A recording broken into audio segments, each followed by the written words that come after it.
Obrador's government will enshrine basic social rights, dignities for Mexicans. Mexico's election Sunday night resulted in a resounding victory for populist Andrés Manuel López Obrador.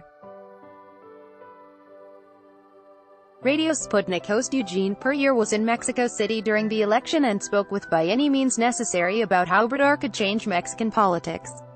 López Obrador and his party, the National Regeneration Movement, Morena, swept the election as predicted in polls, taking the presidency, 52 seats in the Senate, and 210 seats in the Chamber of Deputies, the lower house of Mexico's Congress, winning with a majority in all cases.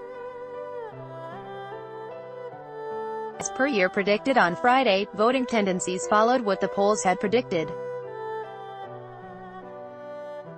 Morena won a whopping 70% of votes in the lower house. I think Morena and the coalition they built spoke to the complete and total bankruptcy of the other parties, Puryear told By Any Means Necessary hosts Sean Blackman and Bob Schlehuber, including the Party of the Democratic Revolution, which have become extremely corrupt and have backed the neoliberal turn in the post-NAFTA era that have driven income inequality, bringing the military in terms of the drug war issue that has heavily escalated the level of violence, being involved in a number of suspect situations including the killing of the 43 students in Ayotzinapa, just the inability to have any real sort of answer to the destruction of traditional Mexican agriculture by many of the NAFTA policies, and the aforementioned issues, tied into a heavily corrupt government, drove Mexicans to vote in favor of Morena, Puryear said.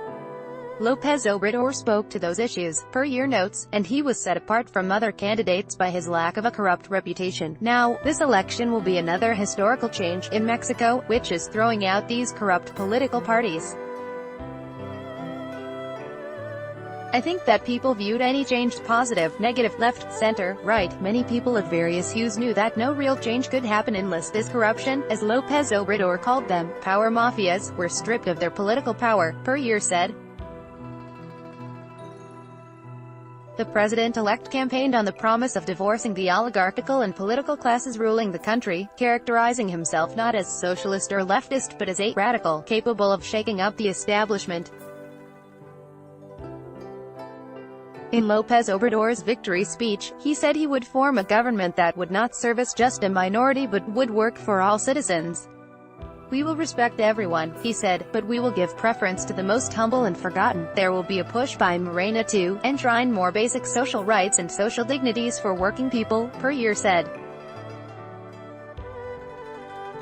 The Radio Sputnik host noted that food sovereignty and rolling back the privatization of certain things and really stopping new privatization in terms of water and the like, and also getting rid of a very hated reform of education that has caused massive protests since 2015, will be at the top of the new government's agenda.